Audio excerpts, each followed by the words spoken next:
നമസ്കാരം. കഴിഞ്ഞ 8 ദിവസമായി പോര് തുടരുകയാണ് ഇസ്രായേലും ഇറാനും. ഇസ്രായേലിൻ്റെ മേധാവിത്വം ആദ്യ ദിവസങ്ങളിൽ കണ്ടിരുന്നുവെങ്കിലും ഇപ്പോൾ ഇറാനും ആക്രമണം കടുപ്പിച്ച് സജീവമാവുകയാണ്. ആണവ കേന്ദ്രങ്ങളിൽ ലക്ഷ്യമിട്ട് ഇസ്രായേൽ ആക്രമണം നടത്തിയതിന് പിന്നാലെ ക്ലസ്റ്റർ ബോംബുകൾ തൊടുത്തായിരുന്നു ഇറാൻ്റെ മറുപടി. ഇതാണിപ്പോൾ ഏറ്റവും വലിയ വാർത്താ പ്രാധാന്യമുള്ള ചർച്ചയായി മാറിയിരിക്കുന്നത്. ദീർഘദൂരം മിസൈലുകൾക്കൊപ്പമാണ് ക്ലസ്റ്റർ ബോംബുകൾ വിക്ഷേപിച്ചതെന്ന് ഇസ്രായേൽ സൈന്യം സ്ഥിരീകരിച്ചിട്ടുണ്ട്. ഇതാദ്യമായാണ് മിസൈലുകൾക്കൊപ്പം ഇറാൻ ക്ലസ്റ്റർ ബോംബുകൾ തൊടുത്തത്. പൊട്ടിത്തെറിക്കാത്ത ഡസൻ കണക്കിന് ബോംബുകൾ മധ്യ ഇസ്രായേലിൽ നിന്നും കണ്ടെത്തിയെന്നും IDF വെളിപ്പെടുത്തുന്നുണ്ട്.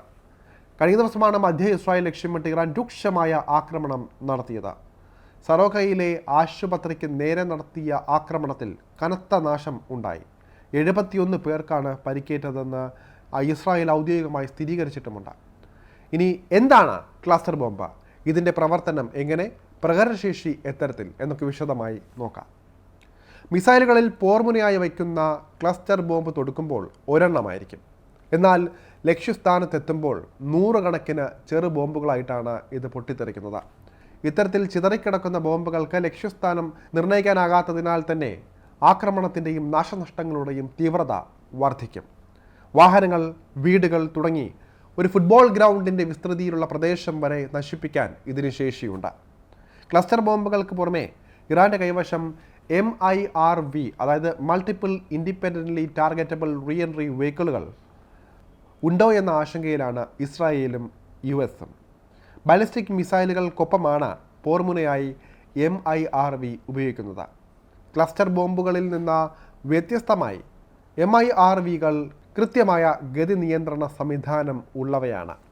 മിസൈലുകളിൽ നിന്ന് വേർപെട്ടാലുടൻ നിശ്ചയിച്ചിരിക്കുന്ന ലക്ഷ്യങ്ങളിലേക്ക് മാത്രമാകും MIRV-യുടെ സഞ്ചാരം.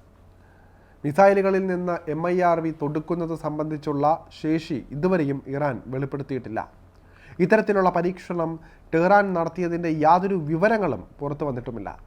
അതുകൊണ്ട് തന്നെ ക്ലസ്റ്റർ ബോംബുകളല്ലാതെ ഇറാൻ്റെ കൈവശം MIRV-കൾ ഇല്ല എന്ന US ഇസ്രായേലി രഹസ്യാന്വേഷണ വിഭാഗത്തിൻ്റെ നിലവിലെ കണക്കുകൂട്ടലിൽ പറയുന്നുണ്ട്.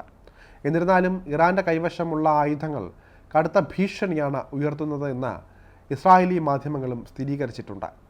ഭൂഖണ്ഡാന്തര ബലിസ്റ്റിക് മിസൈലുകൾക്കൊപ്പം US ആണ് ആദ്യമായി MIRV പുറത്തെടുക്കുന്നത്. പിന്നാലെ സോവിയറ്റ് യൂണിയനും ഇത് വികസിപ്പിച്ചു. ഒരു MIRV-യുള്ള ബാലിസ്റ്റിക് മിസൈലിന് 5 പോർമുനകൾ വഹിക്കാനാകും എന്നതും ഇതിൻ്റെ പ്രത്യേകതയാണ്. പ്രതിരോധശേഷിയിൽ നാൾക്കുനാൾ വളർന്നുകൊണ്ടിരിക്കുന്ന ഇന്ത്യക്ക് MIRV ഉണ്ടോ എന്നറിയാനുള്ള കൗതുകം ഏവർക്കുമുണ്ട്. MIRV കൈവശമുള്ളത് അഭിമാനമായിട്ടാണ് ഓരോ രാജ്യങ്ങളും കണക്കാക്കുന്നത്. ഒരു രാജ്യത്തിൻ്റെ തന്നെ സൈനിക ശേഷി അളക്കാൻ ഇത് ധാരാളം. MIRV-കൾ കൈവശമുണ്ട് എന്ന് ലോകത്തെ ആണവശക്തികൾ സ്ഥിരീകരിച്ചിട്ടുണ്ട്. US, Russia, China, France, UK എന്നീ രാജ്യങ്ങൾ ഇക്കാര്യത്തിൽ വ്യക്തതയും വരുത്തിയിട്ടുണ്ട്. അഗ്നി 5-ൽ ഇന്ത്യ MIRV പരീക്ഷിച്ചിട്ടുണ്ട് എന്നാണ് റിപ്പോർട്ടുകൾ. അതിൻ്റെ പൂർണ്ണ വിന്യാസത്തിലേക്ക് ഇപ്പോൾ അടുക്കുകയുമാണ്.